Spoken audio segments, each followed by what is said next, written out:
I'm Leah Howard with Cultivated Cocktails, and welcome to the Ingles table. Today I'm going to show you how to make a dirty martini dip and a dirty martini cocktail with ingredients from local Ingles. Let's get started.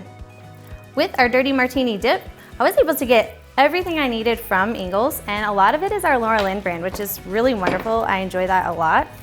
And this is so simple. There is like actual ingredient or actual recipe that gives you the amounts, but kind of like in cocktails, you can just sort of like make it up as you go. If you really enjoy some blue cheese, absolutely pour the blue cheese on it. If you don't so much, maybe leave that off a little bit. This is a cream cheese, so I let it kind of sit out just a little bit so it is a little bit creamier and easier to mash in. And you could take the whole thing. If you're like, I love cream cheese, then do that. But if you only want half of it, which is what I'm gonna do, and just do a little bit of half of that. Go ahead and pop that into any bowl that you have. Doesn't really matter. Big bowl if you're gonna go more, small bowl if you're gonna go less. And once you've got that in there, I would suggest going ahead and putting your sour cream in next to soften it up a little.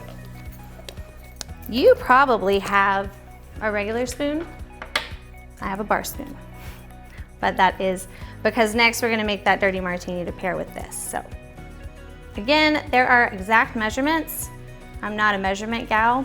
I don't do a lot of baking, but I do enjoy my sour cream. So I'm gonna add a little bit more of that than what it necessarily calls for. Go ahead and mash that together, making a little creamy. For those of you who make the no-bake cheesecakes, that kind of stuff, this is a very similar consistency of that.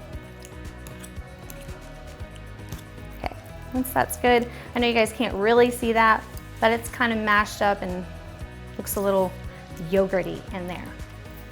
Next we have our Laura Lynn garlic powder and onion powder. Now this is another one of those things where you love onions, go for it. You love garlic, go for it. I love garlic. I also love onions. My husband doesn't love me to love either one of those things, but it's fine. You can take it or leave it. The dirty martini will fix his feelings about that. All right, now, mixed it in there really well. I'm gonna pop some blue cheese in this mixture. We're gonna put a little blue cheese on top too, but for now, blue cheese inside. It is entirely up to you whether or not you want to add in olives or not to the actual dish, or if you just wanna top it. I prefer to just top it, makes it easier. So once you've got that going, you're gonna put it into whatever preferred vessel that you like. However, I do have a final here that I put into a martini glass. And I paired this with celery and Laura Lynn carrots and Laura Lynn crackers today. And you can find, like I said, all of that at your local Ingles, including this handy dandy spatula that I needed. So cheers, let's do a martini. Let's get started with our dirty martini cocktail. This is a classic cocktail, and we are using our Asheville vodka today for this, and it is distilled by our distillery at Cultivated Cocktails Distillery. I'm also going to use the Laura Lynn pimento olives here. That is a great option for your dirty martini, and you can make this as dirty or as not dirty as you prefer. So for me, I do prefer to really taste the olive brine. So I'm gonna put a little bit more in here, and I even shake it with an olive, but you don't have to do that.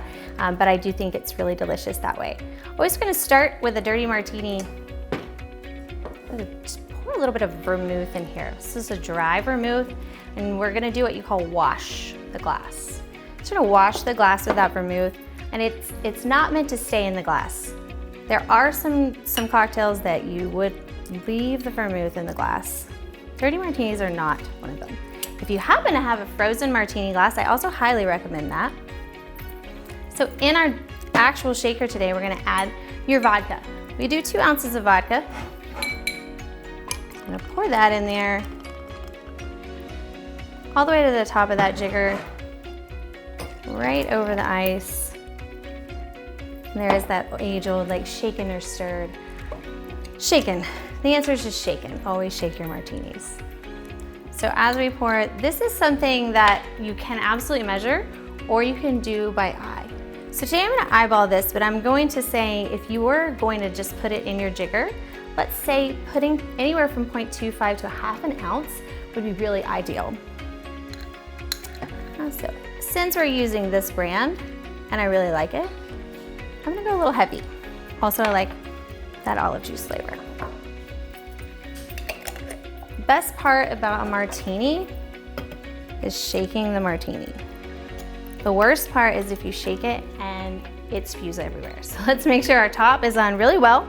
And when you shake it, you're gonna want everything to be kind of a little frozen, and then you're gonna pour it right in your glass. So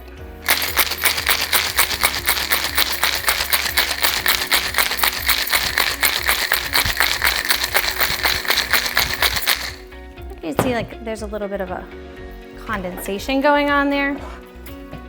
That's gonna be what we wanna see with that martini. All right, got a little strainer. Pop it right in here. You should see some ice chunks in your martinis if they were shaken correctly. And then I prefer a little blue cheese with my olives, and we can find all that if you're lucky enough to get there on a day when nobody's rated it, because it's really delicious. The Ingles olive bar. So you can find all of this, the olives, the blue cheese, and everything right there on that bar. It's fresh, it's ready, it really makes a delicious cocktail, and that cocktail pairs really well with the dip. Thanks for joining me today on the Ingles table. Don't forget to check out the rest of the website for more great recipes. We'll see you next time.